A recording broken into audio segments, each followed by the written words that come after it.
Takole, zdaj si bomo pogledali, kako izgleda na penjalni vozu. To je en izmed najbolj uporabnih, no, tistih, ki jih jaz uporabljam, ko gre za recimo napenjanje vrvi za šotor ali pa karkoli, za kakšno ponjavo, ki je napeta, ali pa skratka zelo uporaben vozu, ki vam pomaga skrajšati ali pa podaljšati vrv, brez da razvežete vozu, a ne. Kako se začne, se pravi, zdaj, kot vidite, sem prišel skozi tole zanko noter, pridem od spodaj ali pa zgoraj čez, ni pomembno, in to vrvico, torej konec vrvi, ovijem dvakrat takole navznoter, pa pridem potem ven in s tem koncem, ki ostane, grem od zadaj in skozi tole zankico ven in zategnem.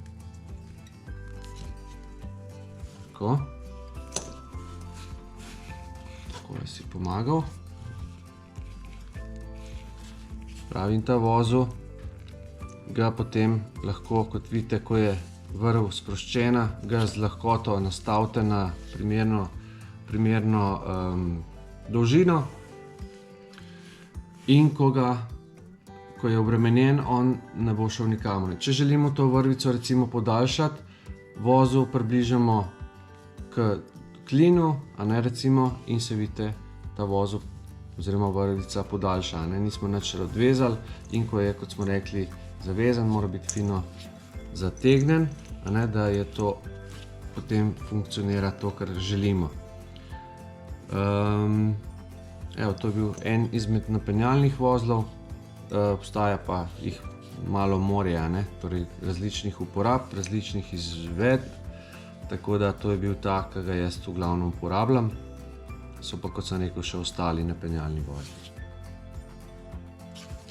No, prej sem omenil, da obstaja več napenjalnih vozlov, pa bomo še enega si pogledali.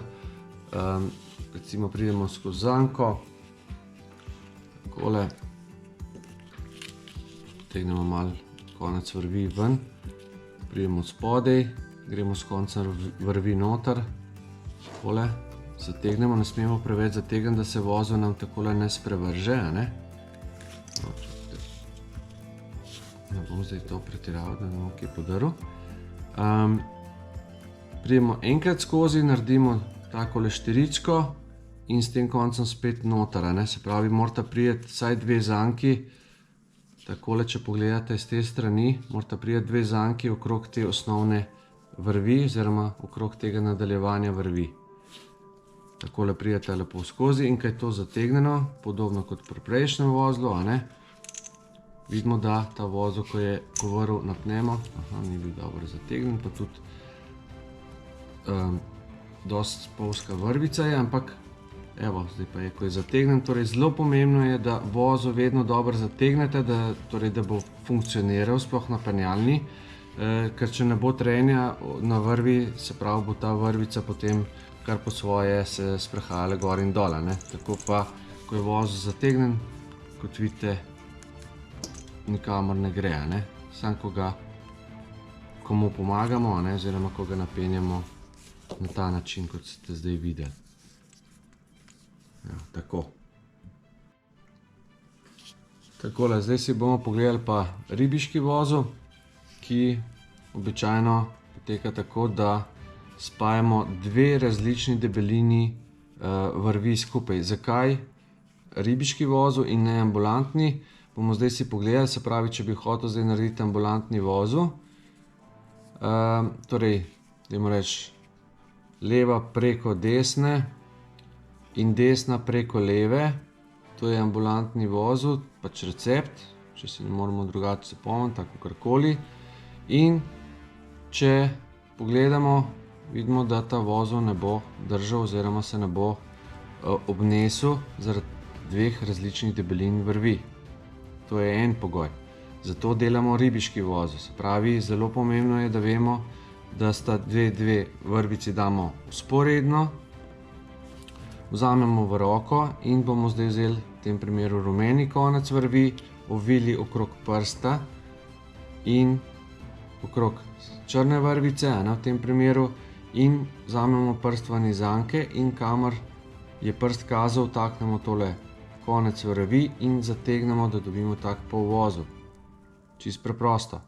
Potem to obrnemo okrog, spet postavimo tako, da je vodoravno oziroma vzporedno, potegnemo ven ta konec črne vrvi, zdaj v tem primeru, in spet stegnemo prst, gremo okrog prsta in zajamemo še to rumeno vrvico, vzamemo prst ven iz zanke in kamor je prst kazal, vtaknemo ta konec vrvi. To je zelo pomembno, če ne vozel ne bo pravilen. Zategnem in potem, ko zategnemo te dve vrvici skupaj, ste videli, se zgodi tole, enojni ribiški vozel. Čisto preprosto ga damo lahko narazen, se zelo hitro razdre, kot vidimo. Ribiči ga uporabljajo za spenjanje dveh različnih debelin laksov skupaj. Poznamo pa še dvojni ribiški vozel. To pa izgleda takole, se pravi, enako damo oba konca vrvi, ki želimo spojiti vzporedno, primemo v roko, pa bomo zdaj začeli s črnim koncem, gremo okrog prsta enkrat, zajamemo tudi rumeno vrvico, enkrat, dvakrat, vzamemo prst ven iz tega, to je najboljše, saj za meni tako deluje najboljše, in potem ta konec vrvi vtaknemo v to smer, kamor je kazal prst, palec oziroma kazalec.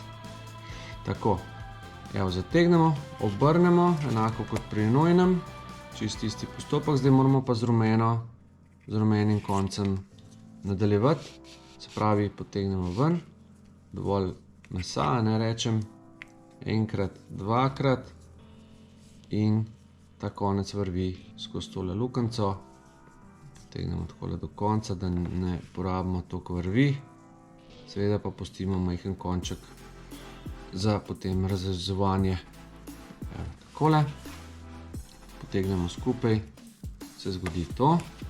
Ta vozel se tudi mimogrede uporablja dostikrat za kakšne zapestnice ali pa verižce, če poznate, s tem se pač zelo lahko regulira recimo velikost kakšne ogrlce ali pa kakšnega karkoli, skratka tudi če boste uporabljali za kakšne nahrbtnike ali pa karkoli, če se boste delali v gozdu, se lahko tako pomagate, sploh ko gre za dve različne debeline vrvi.